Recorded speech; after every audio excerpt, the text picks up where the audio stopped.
नमस्तेस्तु महामाये श्रीपीठे सुरपूजिते शङ्खचक्रगदाहस्ते महालक्ष्मी नमोस्तुते।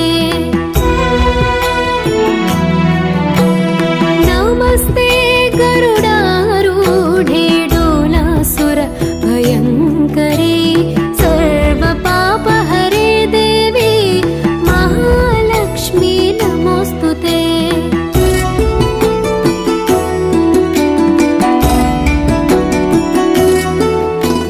सर्वज्ञे सर्ववरदे सर्वदुष्ट भयङ्करे सर्वदुःखहरे देवी महालक्ष्मी नमोस्तुते।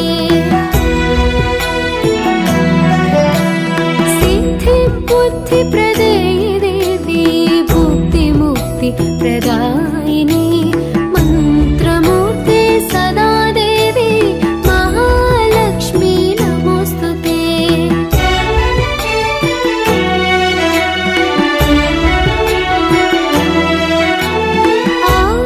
आद्यन्तारहिते देवी आदिशक्ति महेश्वरी योगज्ञे योगसम्भूते महालक्ष्मी नमोस्तुते।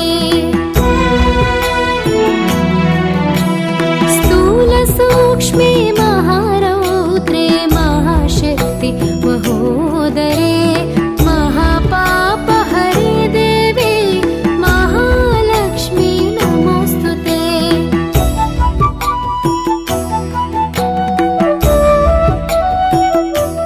సంవత్సరం నిర్వహించినటువంటి ముసలమ్మ అమ్మవారి ధనలక్ష్మి అవతారానికి మన Kadiyapulanka branch union bank of India manager గారు పరమేశ్వరరావు గారు 30 లక్షల రూపాయలు నూతన కరెన్సీని అరేంజ్ చేశారు. వారి సహకారంతో ఈ కార్యక్రమాన్ని దిగ్విజయంగా పూర్తి చేశారు. అమ్మవారికి డబ్బు అలంకరణ ఎందుకు, అసలు అమ్మవారు డబ్బులు అడుగుతుందా, ఇవన్నీ చాలా మంది మేము వీడియో అప్లోడ్ చేస్తే కింద వచ్చే కామెంట్ లేదు. అమ్మవారు డబ్బు అలంకరణ అడగదండి. డబ్బు శాశ్వతం కాదు, డబ్బు అలంకరణ ప్రాయం మాత్రమే. డబ్బే జీవితం కాదు, అవసరానికే డబ్బు అని అమ్మవారు మనకి చెప్తున్నట్టుగా ఉండాలి అనే ప్రతి సంవత్సరం అమ్మవారికి ఇలాగ ధనలక్ష్మి అవతారంగా అలంకరణ చేస్తూ ఉంటారు. సుమారుగా 5 సంవత్సరాల నుంచి మా కడియపులంక పొంతుల ముసలమ్మ అమ్మవారికి ₹1 మొదలుపెట్టి ₹1తో మొదలుపెట్టి 500 రూపాయల నోటు వరకు ఈ రోజుల్లో దొరికిన ₹2 నోట్లతో కూడా అమ్మవారికి అలంకరణ చేస్తారండి. చాలా గొప్పగా మహోన్నతంగా అమ్మవారి అలంకరణ జరుగుతుంది. ప్రతి సంవత్సరం 3 రోజులు ఉంచేవారు, కాకపోతే అది కమిటీ వారికి గ్రామస్తులకు చాలా ఇబ్బంది అయిపోతుంది. ఈ సంవత్సరం 1 రోజే ఉంచారు. ఖచ్చితంగా మీరు వరలక్ష్మి వ్రతం ఈ రోజు ఆగస్టు 8వ తారీఖుని ఉదయం నుంచి రాత్రి 10 గంటల వరకు అలంకరణ ఖచ్చితంగా గ్రామస్తులు చుట్టుపక్కల వాళ్ళందరూ వచ్చి దర్శనం చేసుకోవాలని మా లావణ్య సత్యభావ తరపున మనవి.